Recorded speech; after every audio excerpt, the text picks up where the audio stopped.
Stand by for action.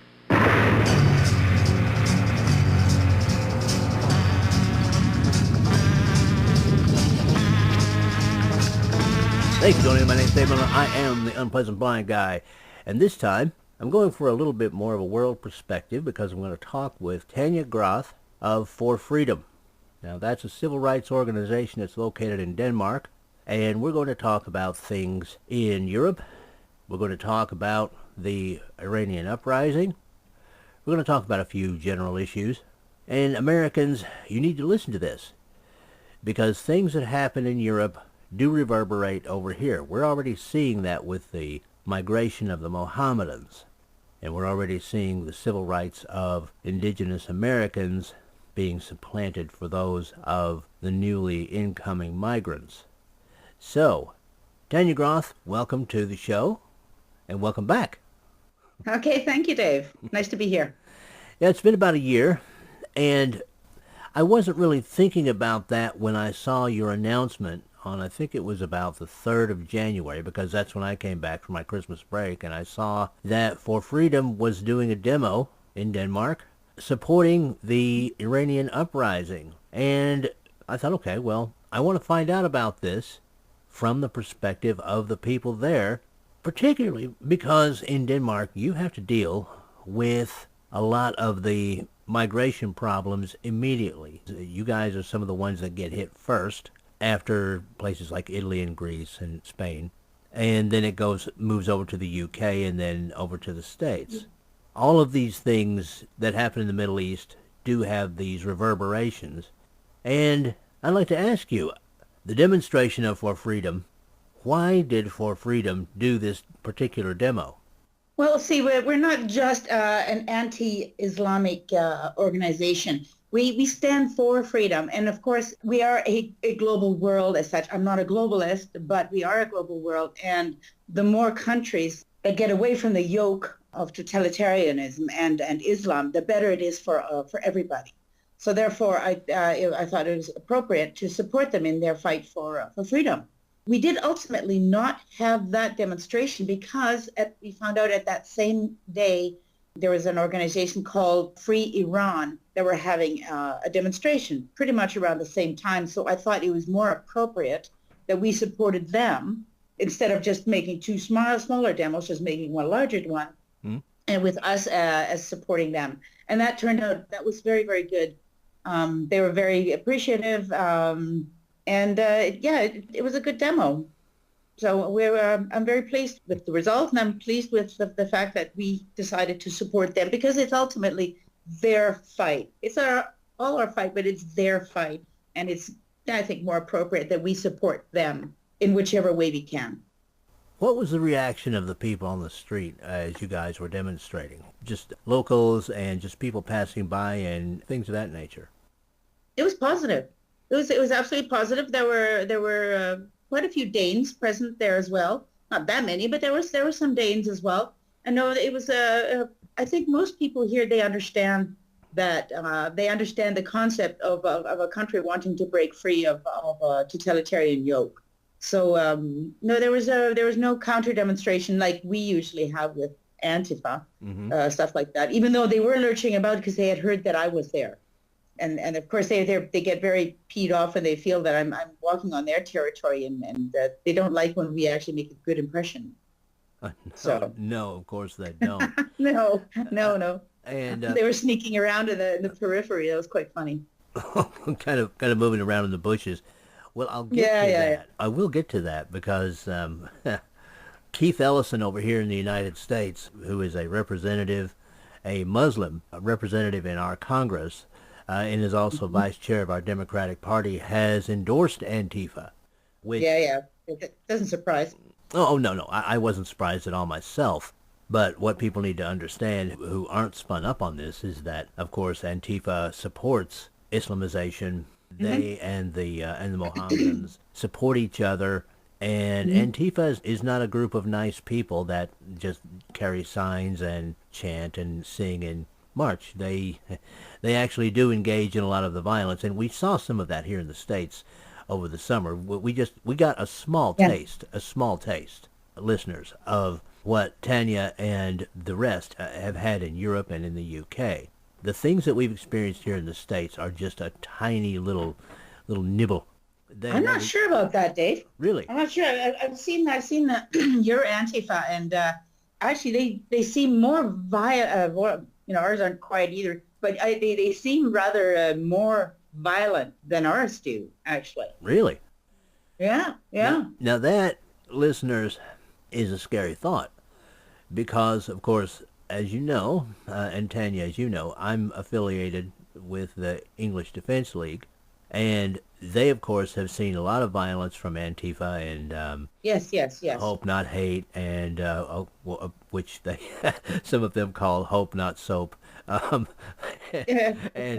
things like that. That's very appropriate, incidentally. It is, and things of that nature. And some of the violence is actually pretty bad. I mean, we're talking about not only throwing bricks and bottles, but in the case of England, they're bad. Oh yes. In the case of one and Sweden to parts also. Mm-hmm. Well, yeah. Yeah. And in the case of one of the EDL demonstrations, we're throwing used hypodermic needles, not only nasty but just dangerous and things of that nature. Yes. Oh yes. So I'm really glad, Tania, to hear that the Antifa in Denmark is not as violent yet. But you are correct about the Antifa here in the States. They are hooking up with people like Black Lives Matter, La Raza. Yeah, that's nasty. Mm-hmm, it is, yes, and trying to use violence to bring their point across. And here is this Muslim representative in our Congress who is endorsing this. So I think, and he's also the vice chair of our Democratic Party here, the equivalent of, I guess you would say, your Labor Party there in Denmark. And I think that tells people a lot of what they need to know about this individual's loyalties and how he is willing to throw the people to the sword to advance the cause of Islam. Now, we had one demo against Hizb Tahrir, a sort of a rather radical Islamic group, and they had a yearly meeting. And for freedom, we staged a demonstration. And their Antifa was right there alongside with the Muslims. Yeah, working together. Oh, exactly. And that's the thing that Americans, as I say, are just now beginning to get a taste of. And this is something that people in Europe and the UK have been used to now for almost 10 years. I mean, the English Defense League is almost 9 years old, which is hard to believe, but there it is, and they're not the only ones. Tell us a little bit about For Freedom, because there may be some new listeners that don't know what For Freedom is, what it sprang from, and why you guys organized in the first place. Partly, Tania, this is because our, what I call fake stream media for Americans, PBS, the alphabet soup of networks, as Lonnie Poindexter puts it, NBC, ABC, CBS, all of these are telling you that everything's okay in Europe, more or less. Once in a while you'll hear about a riot or something, and that'll be about it. But, Tania, tell my listeners, if you will, please, about For Freedom, why it came about, and you've already explained some of what it does, but if you want to expand on that, that's okay. Yeah, it's actually, first of all, I must say I'm quite shocked that some people might actually think that things are going well in Europe, because they are most certainly not. And in some countries, it hasn't been going well for a very long time. I would say of all the countries of Northern Europe, Denmark is doing by far the best. Don't ask me really why, but the Danes have been very resistant to the changes that have been imposed by the European Union and this increased migration. So how we got started was 3 years ago, a psychologist named Nikolai Sennels, he decided to start this Pegida Denmark. And we started this. After a while, we decided to rename it to For Freedom. It was more appropriate somehow. We thought we liked the name better, and we wanted to not be quite so hardline, even though we are. We are definitely as Pegida as Pegida Germany and every other place. Anyhow, so we started with demo every Monday evening. That was tough. We were very few people, but I tell you, boy, there were a lot of Antifa. Back then, they were actually more violent, Dave. They were, we were out there with lots of police, and they had dogs with them and batons, and it was really a brouhaha. quite exciting. After about, some months, I was asked if I felt like giving a speech. I thought, yeah, okay, I'll give it a try. So I gave a speech, and before you knew it, Nikolai, he pulled out as the leader, and I became sort of the leader. And I have been that until just very recently, like a week or so, where my next in command is taken over as de facto leader, but I'm still very much involved. And we Now, do demos. it's interesting to me that Nikolai Sennels was at the base of this Hmm. because there is a very interesting article he wrote some time ago Yeah. that people should read. Well, it's actually a part of a book, I believe.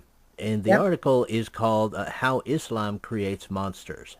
It's a very provocative title, but Hmm. it's very indicative because this is the line of demarcation, I think, that removes the taint of quote unquote racism from all of us, in my opinion, because it is different as I see it. Tanya, you can give me your opinion on this too. It is different to hate Islam as opposed to hating a Muslim. Now, for me, I don't hate Muslims any more than I would hate anyone with Ebola.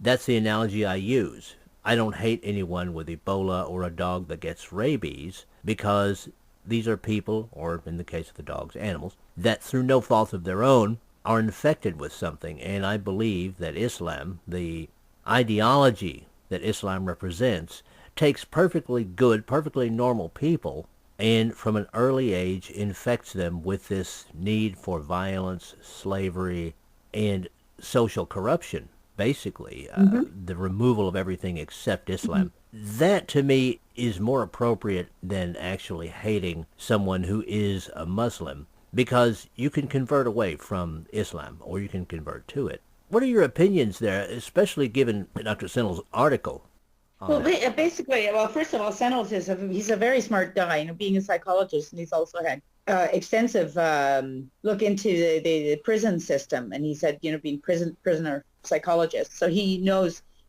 what Islamic monsters look like Hmm. and how they act. And but basically, I have the same opinion as you. There's a difference between hating Islam and hating Muslims. I mean, that said, I don't personally have a lot of use for Muslims because this term of what people call moderate Muslims, Mm. regardless, when push comes to shove, they are not going to be on our side. So we can't really use them for anything. And anything they are taking bomb, they're a liability. So I don't hate them as people. I don't, but certainly the fact that they are Muslims gives me great worry, and I don't want them here. Okay, well, and that's how a lot of people feel who understand what Islam does to people. Is some of that worry rooted in the fact that as Muslims they will not police their own? I mean, this is a big problem I have because every time someone brings up Islamic violence, slavery practiced by Mohammedans and things of that nature, one of the first things that their defenders say is, well, that's not every Muslim. And they trot out these figures, oh, well, only about maybe 10% or so are radical and the rest are moderate. I've always felt that if you have a population and 90% of that population is in disapproval of what 10% of the population does, they can rein in that 10%, but I'm not seeing that. I haven't seen No, that. no, no. Well, we're not doing that. We're not defending our own values, our own traditions, and we're slowly being dimified by people who I think it's an arrogance somewhere in the West that we think that we're so strong and we're strong enough to absorb these 10%, and then somehow along the way they'll assimilate Hmm. or integrate, and we're just being far too tolerant. And incidentally, 10%, that's a very large number of people. Oh, yes. Oh, And we're yes. and we're seeing how much trouble this 10%. We see, we can have 10 peaceful people and then one asshole, to Hmm. put it that way. That one person is going to fill as much as 10 people. Yeah, Well, so they may be only 10% in number, but they're certainly filling more than their share in the news. Well, certainly. I mean, if you have 1 billion Muslims in the world, which there are more than that, and only 10% or so are radicalized, that's 100 million. Yeah, that's not only. That's not an only.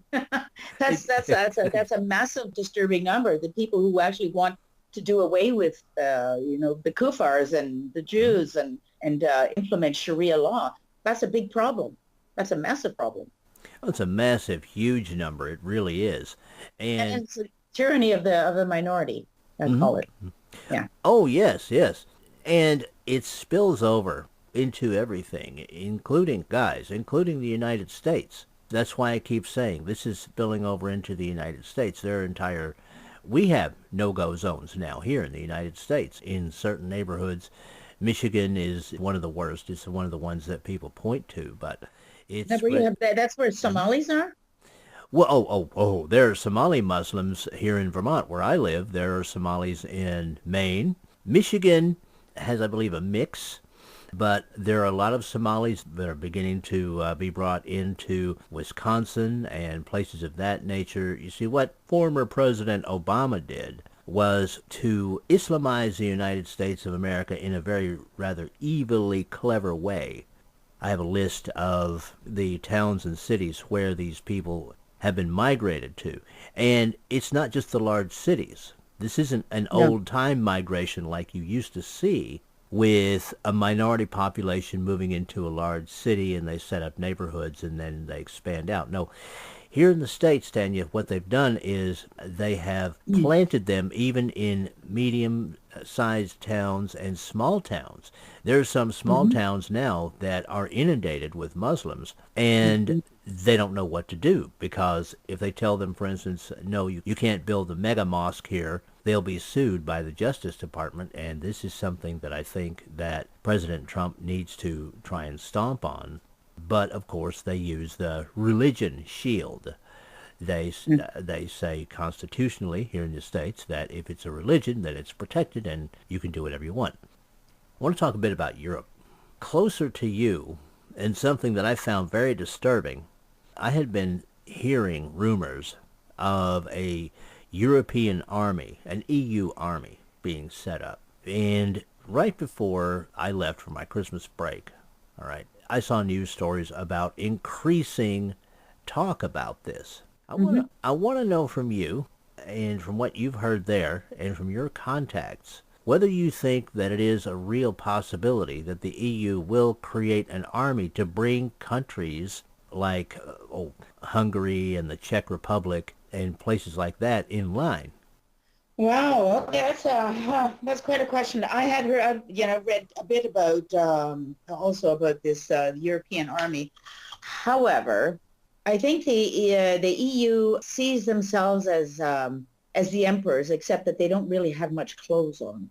People are starting to notice, are really starting to notice. First of all, the Eastern Bloc, the Visegrad countries are definitely noticing, and they will have none of it, as you know, and they're fairly strong. They're fairly big countries. A lot of European countries are saying no to their forced migrant quotas.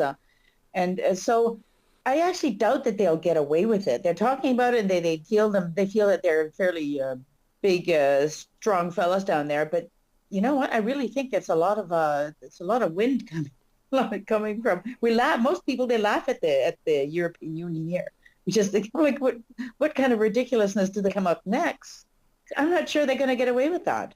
Well, I really hope they don't. And part of the reason I don't, I mean, I suppose that after looking at this stuff for, this will be my 50th year doing this, the worst case scenario I see is that something like that will be created out of, let's say, Austria, Germany. Germany, of course, being the dog and Austria being the tail. And creating an army composed mostly of Mohammedans to try and enforce their will in places like these Eastern Bloc countries. But Austria now has courts. I mean, they have a whole new government there. Mm-hmm. So and they're very right wing. Oh. So but as for recruiting Mohammedans in Germany, they have a big problem with the police, where they've recruited simply openly recruited a lot of these Mohammedans, and they're crooked and they're acting very, very badly. And that was I read an article about that not so long ago, or a couple of articles, where there was a big concern in the German police that, holy smokes, how can you get Mohammedans to police Mohammedans? It just doesn't work. Hmm.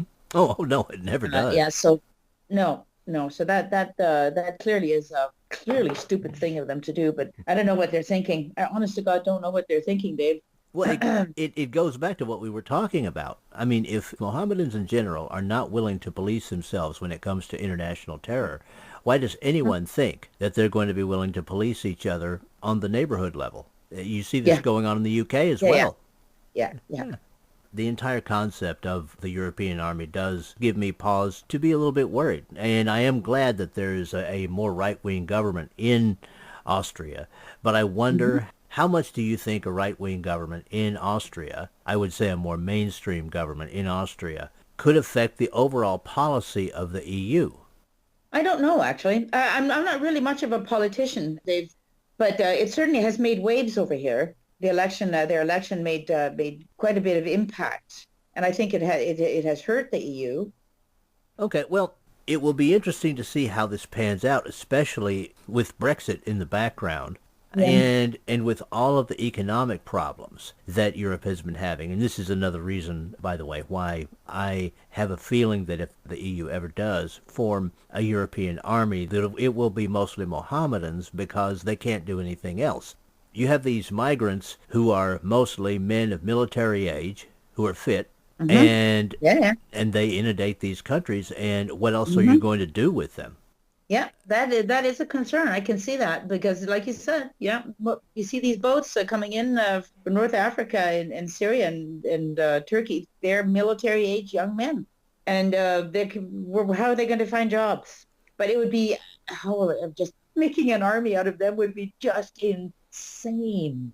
It would, but it would also be a nightmare. Yeah. Yes, it would. Now, a question I have. You were talking about the former Eastern Bloc countries. They have long been a bulwark in Europe against Islamization, and I've always maintained that that's because they know what real oppression is. They don't want to go there again. Right, that's the thing. But here's a scary scenario that I've thought of.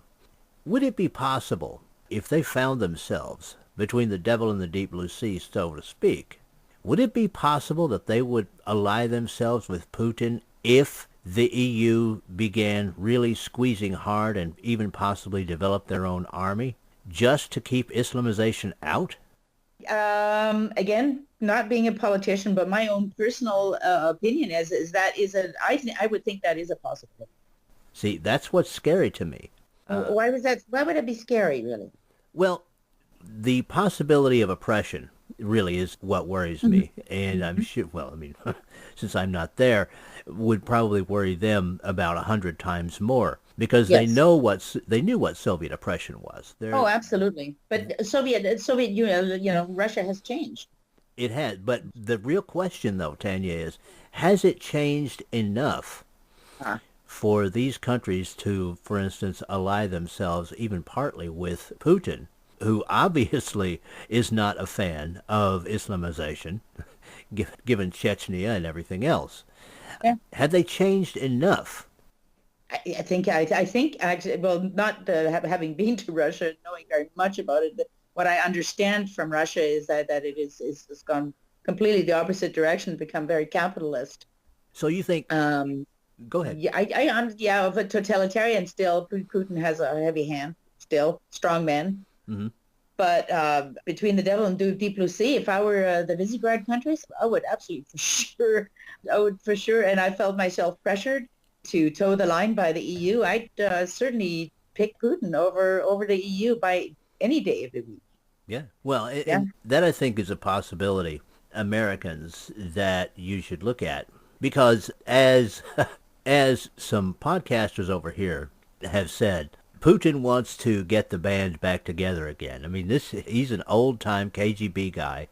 And I like to say that what Putin would like to do would be to make it as if Reagan never was.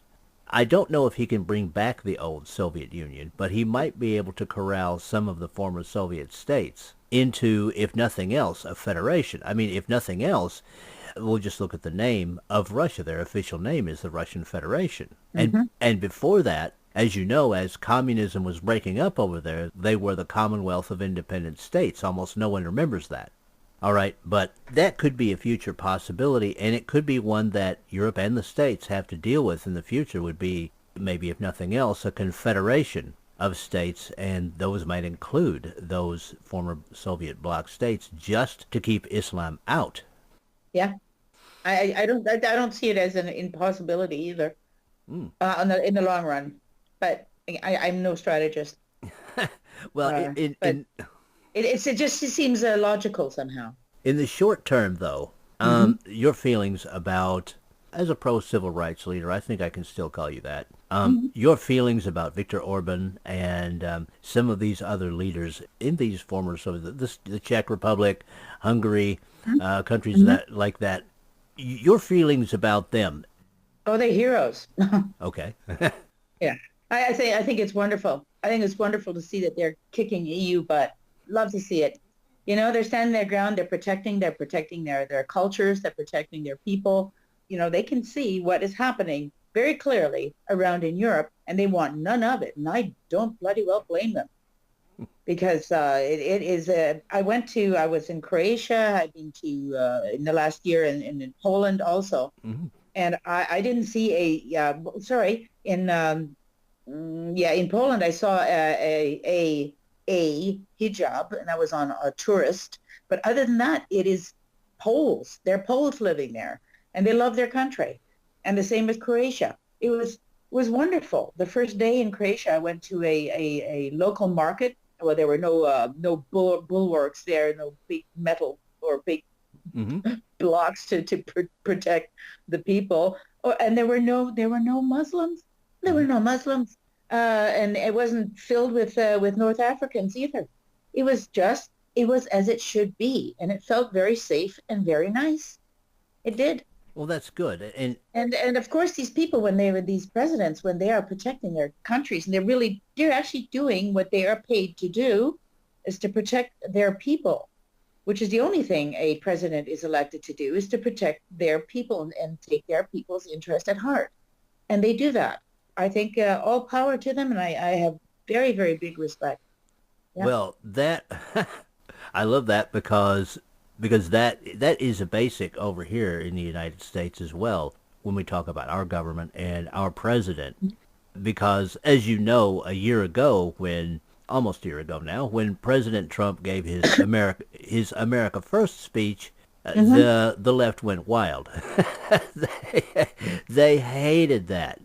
But why do they? I mean, let's say you're president of a company. I mean, you have a president of a company to take care of the company. You don't have a president of the company to take care of all the other companies, right? I mean, he's doing what he is supposed to do. He's doing what I think he was elected to do, was to take care of the American people and put the American people first. I have just as much respect for Trump as I do for the Visegrad leaders. I do. I have. I think it's great that he got elected. It was a great day. Well, and it just amazes me that a commentator over here on MSNBC, which is one of our cable casters over here, actually called his speech Hitlerian. Come on. Exactly.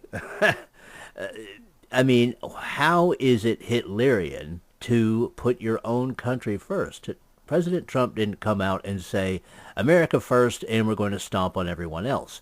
No, he came out and said, basically, we're going to take care of America first. That's something that I would have expected any American president to say, or any president or PM of, let's say, Denmark or Croatia or even Germany. If we could get rid of Angela Merkel. It's just natural.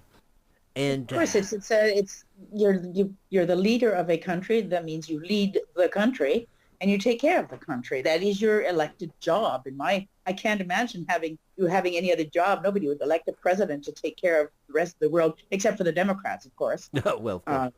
Yeah, which is insane.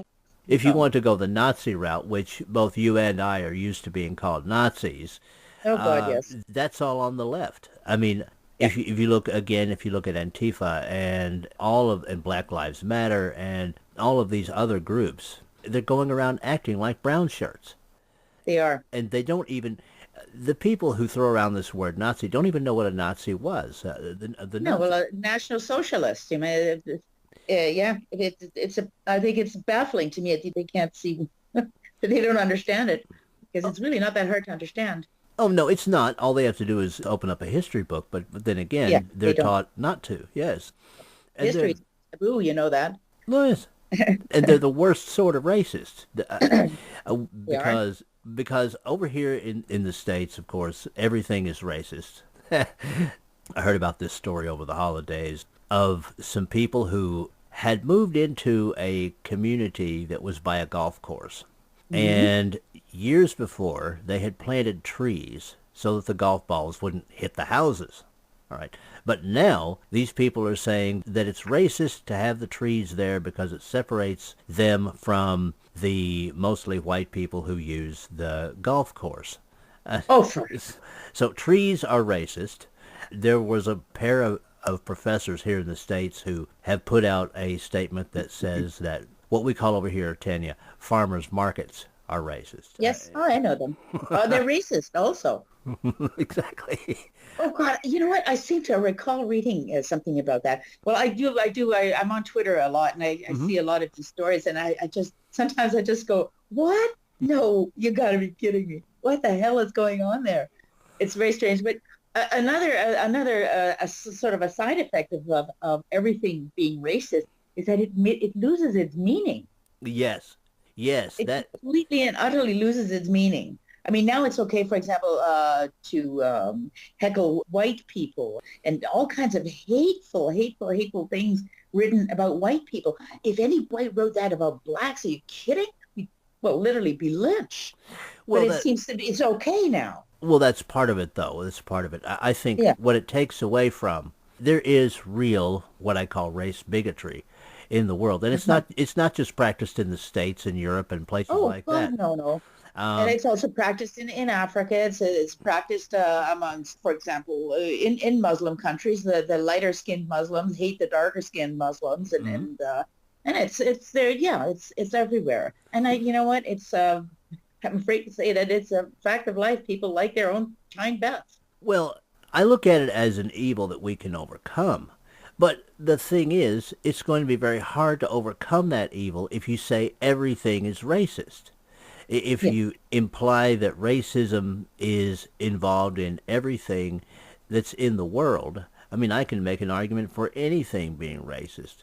What needs to be done, and this is from the Americans, is for the people to unite and for us to resolve these problems together. That, to me, is the best way to resolve the real problems of racism, not these petty, silly things that actually have nothing to do with race bigotry, as I see it. Now, I'd like to ask you, because I asked you last year when we spoke, President Trump had just been elected, and you gave me just some of your opinion of what some Danes think of it. Oh, yeah. It's been almost a year. President Trump's been in office almost a year. What's the general mood there in Europe? Well, in particularly in Denmark, where you are. Pretty much the same as when he got elected. Maybe not so much out in the wider public, but the news outlets, the media, the mainstream media. Oh my good Lord, they go to town just like Democrats do in the States. They're really awful against President Trump. But I mean, pretty much everybody I know like him. Okay, so you're basically saying that ordinary Danes, and that's honestly who I care about, are the ones who are approving of what he's doing. I would say definitely, yeah. Also more than last year, because no, he's had over a year now to actually prove himself, and he has in so many ways. It's impossible to ignore. And the Danes aren't stupid either. They don't believe a word our mainstream media writes either. Good. No, we don't, and we all have Facebook accounts and Twitter accounts, and we log on to alternate media, I guess. Right. Yeah, to You get can the say real that. news, You can say actually. that. Yes. to get the real news, and we can and there's stories, I wouldn't say daily, but several times weekly about the BS being poured out of the mainstream media here. So they're not any more popular here than they are in the States. Well, that's good. That's good. I mean, to me, that shows a healthy sign. Yes, it is. That is a healthy sign, and it's a sign that people are waking up. Mm-hmm. I mean, in 2014, SHR Media, which I am a part of, did a combined podcast in the 2014 elections that we called Electionzilla. And by the 9 o'clock hour, the 9 p.m. hour, we had 1 million listeners. And I was fortunate enough to be a part of that, along with Kenneth McClinton, the exceptional conservative. Now, 2016 came up, and the election coverage that night got 2 million, got 2 million listeners. That is just a tremendous showing that people are beginning to turn away from what I call the fake stream media. Honestly, I don't know why they even bother anymore, but they do, and some people buy into it. But I'm glad to hear that it's not just Americans that are beginning to turn away from this stuff. No. Now, I want to close the circle a little bit here. I want to take it back to your impressions of the uprising that is taking place in Iran. Mm-hmm. I've heard about women throwing off their niqabs and their hijabs or whatever things that they wear that look like a hefty bag, and things of that nature. Looking at the news from where you are, from your vantage, how do you see this working out as far as the people getting away from religious rule? Do you think this is going to move a bit closer to that, or do you think it's just going to make a new balance between the mullahs, the people, and the government that the mullahs run? I think from what I gather from my Iranian people that I know, that they really truly have had enough, and I don't think they're going to give up this time. There's a big chance that they'll be beaten down by the Revolutionary Guards and those fellas, but there's a fire started, as I can see and understand, that I don't think is going to be quelled. Yeah. Well, that's a good thing. That's certainly hopeful, because I think the world would be better served with an Iran that was not a state sponsor of terror. Of course. That would be one of the best outcomes, would be if they would use things like their oil revenue to take care of their own people, as they did when the Shah ran the place. Yeah, for sure. And it would be a big, I would think it would be personally, I think it might be a stabilizing factor in the Middle East. They could be. That would be actually one of the most amazing events, honestly. It would be. Of 2018 would be if you could see a new Iran formed that instead of being a destabilizing force, not only in the Middle East, but around the world, we know that they fund terrorism in a lot of, they gave a lot of money to North Korea. To see them actually become a stabilizing factor. Anything is possible. That's one of the things that I've It's my hope in any case. Right. It's definitely my hope, and I think it is a possibility. I prefer to be positive optimistic on that. Oh, well, good. Yeah, and so do I. And one, oh my God, I've got to ask this question. One last question. Okay, fine. Now, you probably don't know this woman, but a longtime broadcaster over here named Oprah Winfrey. Oh, God. Is yes, I know. No. Yeah, so the Golden Globe, the people saying she should run for president.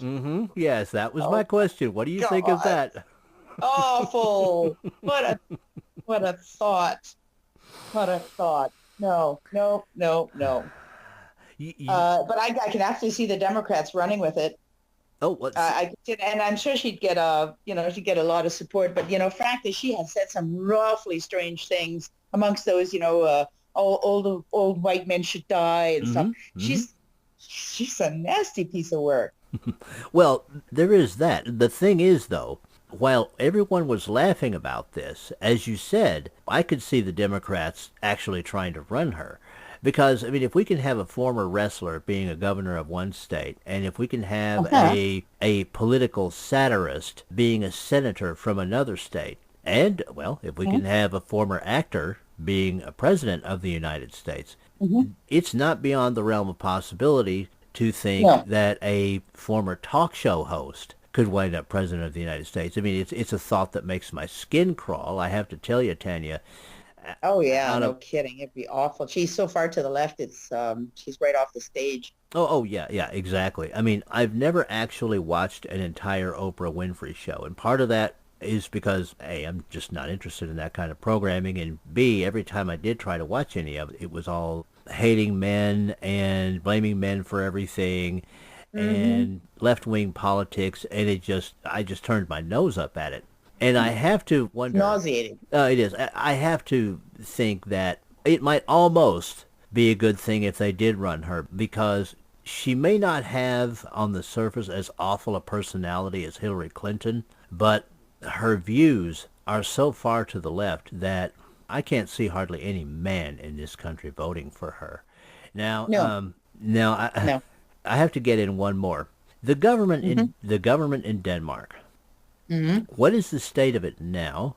How is it right now in relation to Islamization, and how do you see it moving in the future? Is there a rising up of people on the right Yes, when it comes to this, or what's going on? yes, yes. There is an absolute rise, a definite uprising to the right. We have a new party, which is gaining quite a bit of support.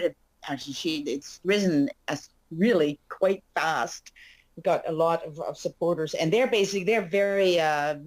very protectionist. Basically, they don't want any more migrants, especially not from Islamic countries. And she's been slammed a lot in the mainstream media, of course, because she's intolerant and all these things. But she is getting a lot of support, and of course, it's always all our establishment that it's socialist, it's semi-socialist, Mm-hmm. and all the mainstream media are socialist, and of course they are giving her punches, but boy is she dealing with it really well, and I think they will be a force to reckon with. But yes, Denmark is going more and more to the right because it is becoming so very obvious, Dave, what is happening. In the news every day, there are women being raped, people being beaten, gang rape. It's really, really quite awful. And we can also see what's happening in Sweden. That is like the canary in the coal mine for us also. Oh God, The yes. Danes can see our neighbors. They can see our neighbors slide into total chaos. Um, Yes. Now, can you give us that lady's name that you just spoke of? yeah, Pernille Vermund. Okay. All right. Yeah, Um, yeah. and one of the things, I saw this in the Daily Mail today, and my head Mm-hmm. almost exploded. It was some headline that said, well, the Swedish government is examining the rape issue and trying to find out whether it has anything to do with the migrants. And I just, It's just, oh, it's insanity. I mean, we've only been hearing about this, Tanya, for how many years? Yeah, yeah. No, as you know what, Sweden is becoming our version of North Korea. They've been so brainwashed, and they're almost believing their own lies. Oh, well, it is a shame that Jan Rennie, who's part of our EDL radio team, isn't with us. She goes to Cyprus every year for vacation. All right. Mm-hmm. And there are Swedes that come down there to vacation, Mm-hmm. and they act like there's no problem. They don't Mm-hmm. want to hear about it. They don't want to talk about it. They just Yeah. seem to ignore it. Except that the Sweden Democrats are actually winning a lot of headway. So the Swedes, there are some sensible Swedes up there, and I have quite a few of them as friends. They Mhm. are waking up. They are waking up. The question is it too late? Because they really Right. have driven that so far out that they're old people in the old people's homes. They're starving, and it's really, really bad. It's far worse than you could possibly imagine than you read in the mainstream news. Well, There is a lot written on Sweden, but it's worse than that. it sounds like it's trashed their entire economy, which that's what's Yeah. going on with the Mhm. EU economy anyway. Yeah. That was a big reason why some people in the UK wanted Brexit, because they can see the EU economy just in the toilet and getting worse. Yeah. I don't see any way that the EU can raise revenue at this point. to support the people that they've got now. No, no.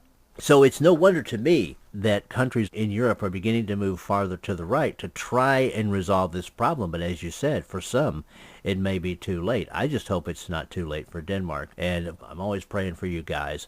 And all the support I could give, I really wish I could go over there and go to a demo with For Freedom. But you guys have all the support that I can possibly give you from here in the States. And if you ever need to come on to the Unpleasant Blind Guy and talk about an issue that you and For Freedom would like to bring forward, please get hold of me. I will be more than happy to do that. I will certainly do that, Dave. Absolutely. And glad for your support. Oh, well, and you've got it, and you've got the support. That's something I'd like you to take back to the other For Freedom members, is that you guys have support over there from people you don't even know here in the States and around the world, because everyone who loves freedom is for freedom, and that includes your organization. And with that, I'd just like to tell people that any relevant articles or anything involved with this show are going to be at UBG Contact on Twitter. That's where you can contact me with comments, questions, show suggestions, also American suggestions. It is the main contact point for the show, but I'm also putting stuff that's related to the show under Dave Milner at Facebook, Connect with Liberty and the Tea Party Community, and Amagador on Gab. And now it's time for the Awesome American segment. That's right. And this time's Awesome American is someone that you might not expect.